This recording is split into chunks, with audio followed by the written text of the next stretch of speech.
प्यारे बच्चों, आज हम यूपी बोर्ड एग्जाम 2025 की दृष्टि से हाई स्कूल चित्रकला के 40 महत्वपूर्ण ऑब्जेक्टिव प्रश्नों को हल करेंगे, जिसमें 20 ऑब्जेक्टिव प्रश्न आलेखन कला पर आधारित हैं और 20 ऑब्जेक्टिव प्रश्न प्राविधिक कला पर आधारित हैं।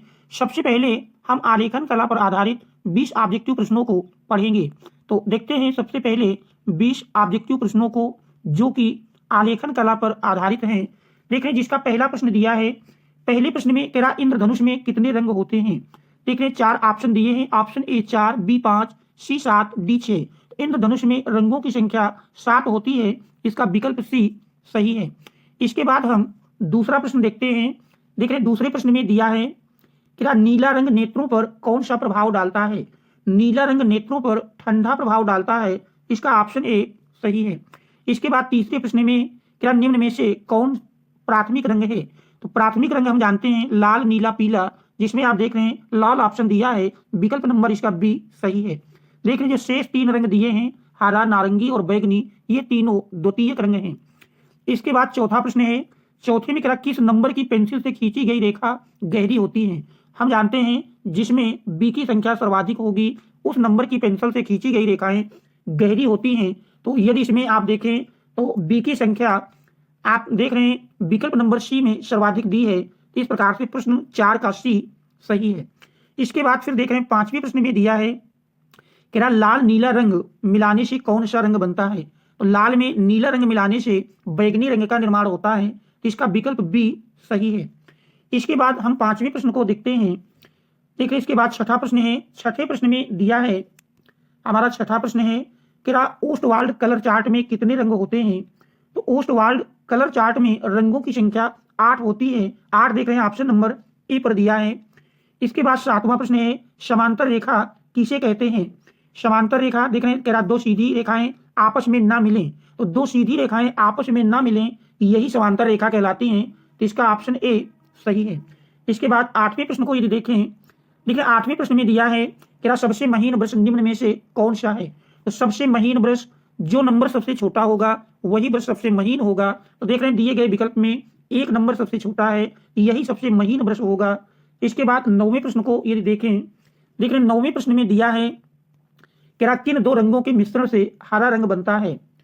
किन 2 रंगों के मिश्रण से हरा रंग बनता है। देखें ऑप्शन ए लाल और पीला, ऑप्शन बी पीला और नीला, इसके बाद ऑप्शन सी लाल और नीला, फिर देख रहे हैं ऑप्शन डी नीला और बैगनी। हम जानते हैं लाल और नीला मिलाकर बैगनी बनते हैं और नीला प्लस पीला से हरा रंग बनता है। तो नीला और पीला देख रहे हैं विकल्प नंबर बी पर दिया है। इसके बाद 10वें प्रश्न को देखते हैं। 10वें प्रश्न में देखने दिया है कि रेखा किसे कहते हैं।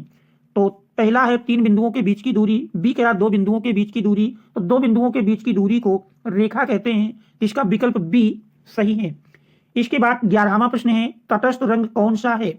हम जानते हैं काला और सफेद रंग तटस्थ रंग कहलाते हैं। देखिए ऑप्शन नंबर ए पर काला और सफेद दिया है। इस प्रकार से प्रश्न 11 का विकल्प ए सही है। इसके बाद 12वें प्रश्न को यदि देखें, 12वें प्रश्न में देखिए दिया है कि बिना ब्रश की सहायता से कौन सा रंग लगाया जाता है। ऑप्शन ए जल रंग, बी कह तेल रंग, सी पेस्टल रंग। पेस्टल रंग बिना ब्रश की सहायता से लगाया जाता है। इसका विकल्प सी सही है। इसके बाद 13वें प्रश्न को देखें। 13वें प्रश्न में देखने दिया है कि निम्न में से सबसे अधिक मोटा ब्रश कौन सा है। तो जो नंबर सबसे बड़ा होगा वही ब्रश सबसे मोटा होगा। तो दिए गए विकल्प में देखने 6 नंबर सर्वाधिक है, इसलिए दिए गए विकल्पों में विकल्प ए सही है।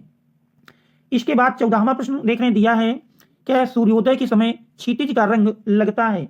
तो सूर्योदय के समय देखते हैं क्षितिज का रंग लाल, कितनी लालिमा छा गई, इसका विकल्प डी सही है।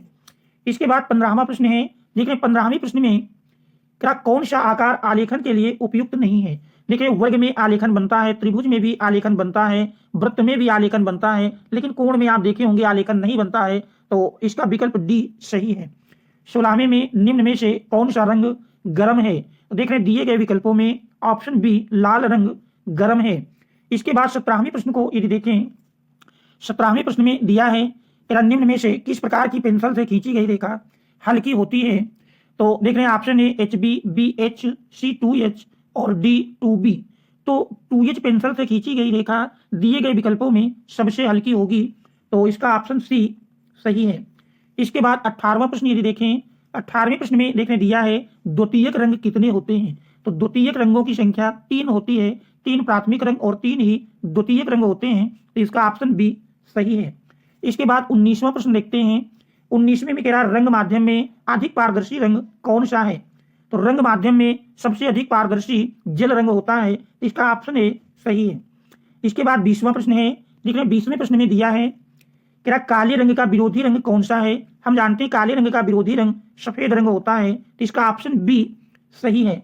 इसके बाद फिर हम देख रहे 20 प्रश्न आपकी आलेखन कला पर आधारित हैं। इसके बाद 20 प्रश्न हम ऑब्जेक्टिव कला पर आधारित प्रश्नों को देखेंगे, जिसमें कि देख रहे पहला प्रश्न दिया है।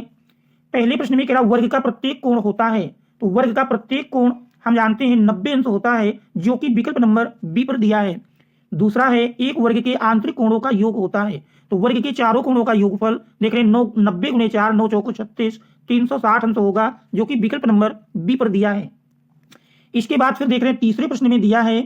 तीसरा प्रश्न है 1 मीटर में कितने सेंटीमीटर होते हैं। 1 मीटर में 100 सेंटीमीटर होते हैं। तो इसका ऑप्शन ए सही है। इसके बाद चौथा है वृत्त का आकार कैसा होता है। देख रहे ऑप्शन ए में त्रिभुज दिया है, बी वृत्त है, तो वृत्त ही पूछा है। इसका ऑप्शन बी सही है। इसके बाद 5वां प्रश्न है समबाहु त्रिभुज का प्रत्येक कोण होता है। समबाहु त्रिभुज का प्रत्येक कोण 60 अंश होता है। इसका ऑप्शन ए सही है। इसके बाद छठा प्रश्न यदि देखें, छठे में कह रहा निम्न में से कौन सरल कोण है। 180 अंश के कोण को सरल कोण कहते हैं। देख रहे हैं 180 अंश हमारा ऑप्शन बी पर दिया है। इसके बाद 7वां प्रश्न यदि हम देखें, 7वें प्रश्न में देखें दिया है कह रहा निम्न में से कौन सा युग्म संपूरक कोण है। संपूरक में आप जानते हैं जब दो कोणों का योगफल 180 अंश होता है तो वे संपूरक कोण कहलाते हैं। तो देख रहे हैं यहाँ पर किसी भी युग्म में दोनों कोणों का योग 180 अंश नहीं है, इसलिए इसमें सारे विकल्प गलत हैं, कह सकते हैं प्रश्न गलत है। इसके बाद हम 8वां प्रश्न देखें, निम्न में से कौन सा आकार पंचभुजाकार है। देख रहे हैं ऑप्शन ए में 4 ही भुजाएं हैं, बी में 4 ही भुजाएं हैं, सी आकृति में देख रहे हैं 5 भुजाएं हैं, इसलिए पंचभुजाकार है। तो ऑप्शन सी सही है। छठे में देख रहे हैं खडभुजाकार है। तो इसके बाद 9वां प्रश्न देखते हैं। 9वें में देख रहे हैं दिया है दो बिंदुओं को मिलाने वाली कितनी रेखाएं खींची जा सकती हैं। तो दो बिंदुओं को मिलाने से हम जानते हैं एक रेखा बनेगी, तो इसका विकल्प ए सही है। इसके बाद 10वां है निम्न में से अधिक कोण कौन सा है। तो हम जानते हैं 90 अंश से बड़ा लेकिन 180 अंश से कम के कोण को ही अधिक कोण कहते हैं। इसका विकल्प ए सही है। इसके बाद 11वां प्रश्न है। देखिए 11वें प्रश्न में दिया है 1 मीटर में कितने डेसीमीटर होते हैं। 1 मीटर में 10 डेसीमीटर होते हैं। विकल्प ए सही है। 12वें में किसी त्रिभुज के अंतःकोणों का योग होगा।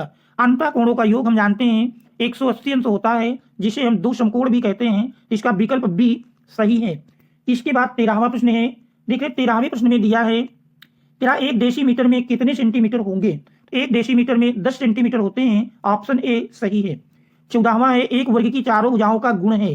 तो पहला कह रहा सभी भुजाएं बराबर, हम जानते हैं वर्ग की सभी भुजाएं बराबर होती हैं। ऑप्शन ए इसका सही है। बी में लिखा था सभी भुजाएं असमान, देख रहे हैं असत्य है। सी आमने सामने बराबर ये आयत में होता है, और वर्ग की भुजा 1 2 3 4 देख रहे हैं ये भी गलत है। इसका पहला ऑप्शन सही है। 15वें प्रश्न को देखें, किसी समबाहु त्रिभुज के लिए कौन सा गुण लागू नहीं होगा। तो समबाहु त्रिभुज में हम जानते हैं त्रिभुज के अंतःकोण बराबर होंगे, देख रहे कह सकते हैं सही लिखा है। बी त्रिभुज के तीनों भुजाएं बराबर होती हैं, ये भी सही है। त्रिभुज का प्रत्येक बहिष्कोण 120 अंश का होगा, ये भी सही है। तो इसमें देख रहे हैं डी दिया है त्रिभुज का प्रत्येक बहिष्कोण 110 अंश का होगा, तो यही लागू नहीं होता है। तो इस प्रकार से इसका ऑप्शन डी सही है। इसके बाद हम 16वां प्रश्न देखते हैं। 16वें प्रश्न में देखने दिया है 16वें प्रश्न में कह रहा कौन सी पेंसिल से खींची गई रेखा सामान्य होती है। Option H H B 2HB, HB pencil से खींची गई रेखाएं सामान्य होती हैं। ऑप्शन बी सही है। 17वां है समबाहु त्रिभुज कौन सा है। तो देखें ऑप्शन ए समबाहु त्रिभुज है, बी में समकोण त्रिभुज दिखाया गया है, सी आयत है और डी वृत्त है। इसका विकल्प ए सही है। 18वां प्रश्न है। 18वें में कह रहा सबसे गाढ़ी पेंसिल कौन सी है। तो हम जानते हैं बी की संख्या जिसमें सबसे अधिक होगी वही पेंसिल गाढ़ी होगी, तो बी देख रहे हैं इसमें सर्वाधिक आपका 6B दिया है, तो 6B पेंसिल सबसे गाढ़ी होगी दिए गए विकल्पों के अनुसार। इसके बाद हम 19वां प्रश्न देखते हैं। 19वें में देखने दिया है 1 डेसीमीटर में कितने मिलीमीटर होते हैं। 1 डेसीमीटर में 100 मिलीमीटर होंगे, इसका ऑप्शन ए सही है। 20वां है 1 किलोमीटर में कितने डेसीमीटर होते हैं। 1 किलोमीटर में 10,000 डेसीमीटर होंगे, जो कि ऑप्शन नंबर बी पर दिया है। इस प्रकार से ये 20 प्राविधिक कला के ऑब्जेक्टिव प्रश्न हैं। आप जानते हैं 20 आलेखन से करें या 20 प्राविधिक से, दो में से किसी एक पर ही करने होते हैं। बस एक नज़र केवल हम ये प्राविधिक कला की रचनाओं पर दे देते हैं और देखते हैं, क्योंकि 3 रचना करने के लिए ही 5 दी होती, कोई 3 करना होता है। तो जिसमें आप देख रहे हैं पहली रचना है, एक त्रिभुज काखा गा की रचना कीजिए जिसका परिमाप और भुजाओं का अनुपात दिया है। तो देख रहे हैं इस रचना को करवाया जा चुका है। इसके बाद दूसरा प्रश्न है, 2 समान वृत्त की तिर्यक स्पर्श रेखा खींचिए जिनकी त्रिज्याएं 3 सेंटीमीटर है और उनके केंद्रों के बीच की दूरी 7 सेंटीमीटर है। इस रचना को भी हम कर चुके हैं। इसके बाद 7 नंबर है, एक आभा साधा समांतर चतुर्भुज बनाइए जिसमें संलग्न भुजाएं दी हैं, मध्य का कोण दिया है, समांतर चतुर्भुज के क्षेत्रफल के बराबर आयत की रचना, ये भी आपको बताई जा चुकी है। इसके बाद फिर यदि देखें 5 सेंटीमीटर भुजा वाले समखंडभुज की रचना, समखंडभुज की रचना भी बता चुके हैं। इसके बाद यह नंबर एक साधारण मापनी की बात कह रहा है, तो ऐसी रचना भी नहीं कराई गई है। ध्यान दें कि 5 में से हमको कोई 3 रचना ही बनानी होती हैं। 3 हमने इसमें देख रहे 5 में 4 करवाया है। तो इस प्रकार से आप रचना करेंगे तो ज़्यादा अंक हासिल करेंगे। तो बच्चों, यदि चैनल पर आप नए हैं, चैनल को अभी तक आपने सब्सक्राइब नहीं किया है तो चैनल को सब्सक्राइब कीजिए, वीडियो को लाइक कीजिए और अपने मित्रों तक शेयर अवश्य कर दीजिए। Thanks all of you for watching.